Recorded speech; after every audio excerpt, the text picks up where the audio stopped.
Okay, I have to tell you, I was just looking on eBay where I go for all kinds of things I love, and there it was. That hologram trading card. One of the rarest, the last one I needed for my set. Shiny like the... Designer handbag of my dreams. One of a kind. eBay had it, and now everyone's asking, ooh, where'd you get your... Windshield wipers. eBay has all the parts that fit my car. No more annoying, just beautiful. Whatever you love, find it on eBay. eBay. Things people love. Hello, I'm Tom Wilkinson, and welcome back to another episode of the Thinking in English Grammar Podcast, a podcast for intermediate to advanced level English learners. Before the development of germ theory and the discovery of bacteria and viruses, medicine relied on ancient theories that often caused more harm than good. Without modern knowledge, doctors had often used dangerous procedures or had performed surgery without washing their hands. Today, I want to talk about medicine before the discovery of germ theory. In order to talk about this topic, or other events that have happened in the past, we need to understand and know how to use the past perfect tense. So today, let's practice the past perfect and learn about the history of medicine at the same time. You can find a full transcript of this episode over on the Thinking in English blog or on Spotify or Apple. Here is today's grammar lesson. Actually, just before the grammar lesson, I want to remind you all that I make study packs for every single grammar episode. These study packs contain vocabulary lists, grammar activities, full transcripts, and ad-free audio. They're an excellent way to practice your English and turn your passive listening into active learning. This episode will be included in the Perfect Grammar study pack, along with the Present Perfect episode and a Patreon and study pack exclusive episode on the Future Perfect tense. Click the link in the description or go over to my Patreon store to buy the study pack right now. The past perfect tense is used to talk about an action that was completed before another action in the past. It's like taking a step back in time to talk about something that happened even earlier. The past perfect is incredibly useful for talking about the order of events that happened in the past. Here's how it's formed. Subject, I, you, he or she, plus had, plus the past participle of a verb, like watched or visited or caught. For example, she left the party by the time I arrived. This means that first, she left the party, and then later, I arrived at the party.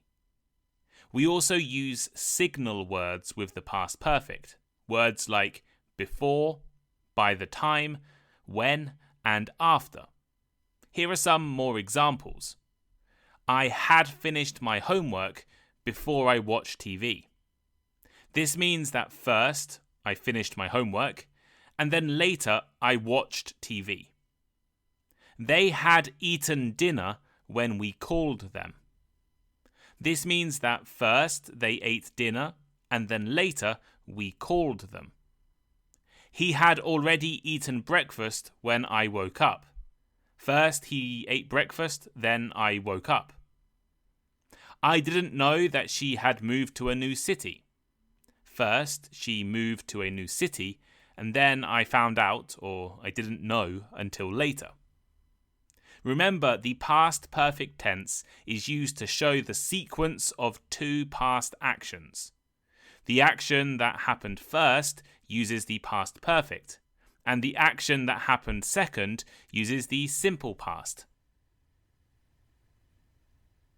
The past perfect tense is really useful for talking about events that happened in the past, including technological advancements, historical events, personal achievements, and scientific discoveries.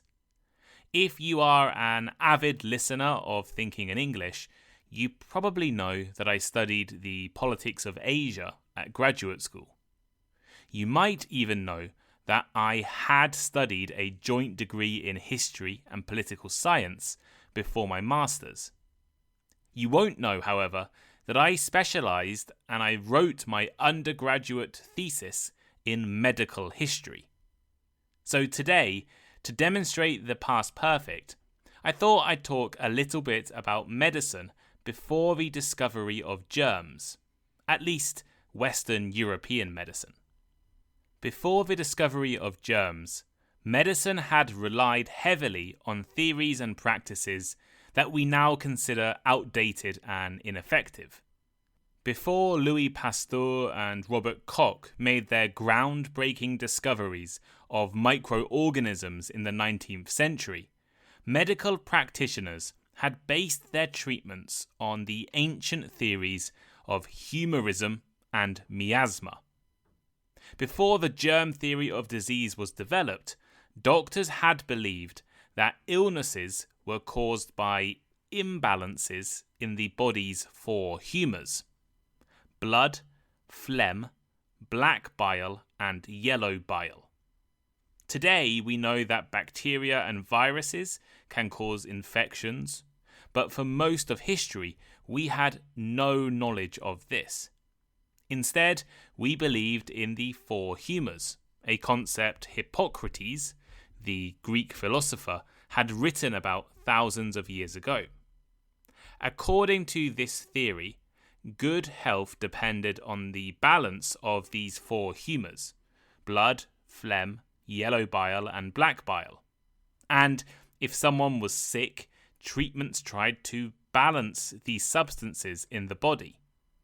Before germ theory, they had practiced treatments such as bloodletting and purging, hoping to restore balance to these humours. In other words, they would force patients to be sick or let patients bleed. Physicians had trusted that these methods, which had been passed down through generations, were the best ways to cure their patients. In addition to the four humours, the medical community had also accepted the miasma theory, which suggested that diseases were caused by bad air, or miasmas. We still have elements of this in modern society. I worked at Japanese schools, which would open every window in the middle of winter if a student had influenza, to change the bad air. Without modern knowledge, people had assumed that foul smells and rotting things were responsible for spreading illnesses. Consequently, they had taken measures to improve sanitation and eliminate these foul smells, not realizing that the true culprits were germs too small to be seen. Surgical practices had been particularly dangerous before the discovery of germs. Surgeons had performed operations without sterilizing their instruments or washing their hands, leading to high rates of infection and mortality. This is because they didn't know about the invisible bacteria on their hands. By the time antiseptic techniques were introduced, countless patients had already suffered from infections that could have been prevented. Childbirth was also a traumatic affair. Midwives and doctors had often delivered babies without adequate hygiene practices. Many women had passed away due to fevers and deadly infections. It wasn't until doctors demonstrated the importance of hand washing that mortality rates began to decline. Vaccinations, too, had an interesting history before the acceptance of germ theory. Edward Jenner had developed the smallpox vaccine in 1796, but the reason why it worked remained a mystery for a long time. Scientists had known that the vaccine worked, but had not understood why until the germ theory provided a clear explanation. Jenner's discovery of the smallpox vaccine is actually fascinating. He had observed that milkmaids, women who milked cows, who had contracted a different disease called cowpox, did not catch smallpox. He had hypothesized that exposure to cowpox could protect against smallpox. To test his theory, Jenner took material from a cowpox sore and used it to vaccinate an 8-year-old boy. After the boy had recovered from a mild case of cowpox, Jenner exposed him to smallpox, and the boy did not develop the disease.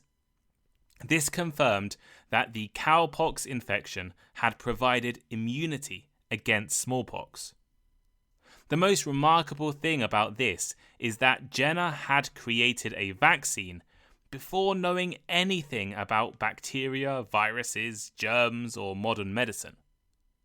Overall, medicine before the discovery of germs had been guided by theories like humours and miasma, as well as hazardous and dangerous practices.